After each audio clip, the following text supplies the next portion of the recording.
পূর্বদের গণবিদ্রোহে উত্তাল নেপাল, যার জেরে প্রধানমন্ত্রীর পদ থেকে ইস্তফা দিতে বাধ্য হয়েছেন কেপি শর্মা ওলি। আর তারপর ইস্তফা দিলেন রাষ্ট্রপতি রামচন্দ্র পৌডেল। আর পড়শি দেশের এই টালমাটাল পরিস্থিতি নিয়ে সতর্ক ভারত। নেপালের এই ঘটনাক্রমের নেপথ্যে বড়সড় চক্রান্ত রয়েছে বলে মনে করছেন বিশেষজ্ঞরা। একদমই তাই, বাংলাদেশের মতনই হবে এবং বাংলাদেশের মতনই হতে চলেছে।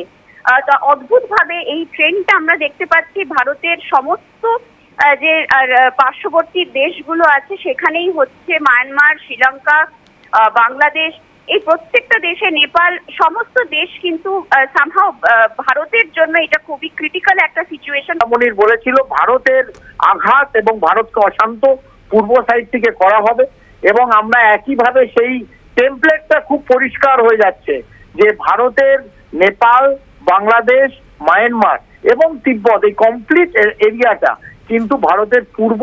এখন ভারতকে অশান্ত করার জন্য যা যা মার্কিন যুক্তরাষ্ট্র করা দরকার, সিআইএ এর করা দরকার, আইএসআই মাধ্যম দিয়ে যা যা করা দরকার, সেই একই ঘটনা কিন্তু প্রবাহটা ওই দিকেই বয়ে যাচ্ছে, যেটা আমরা নেপালে দেখছি। যে গণ অভ্যুত্থান নিশ্চিতভাবে হয়েছে, কিন্তু কেউ না কেউ এই গণ অভ্যুত্থানটা পেছন থেকে করাচ্ছে। যুব নামে যারা প্রশিক্ষিত লোকজনকে দিয়ে রাষ্ট্রের ভিতরে সিভিল ডিসোবিডিয়েন্স ঘটাচ্ছে, এটা অত্যন্ত সুপরিকল্পিত ভাবে ঘটানো হচ্ছে। এবং এটার কারণে যেটা বারংবার করা হচ্ছে সেটা হলো একটি ইলেক্টেড গভর্নমেন্টকে ফেলা হচ্ছে।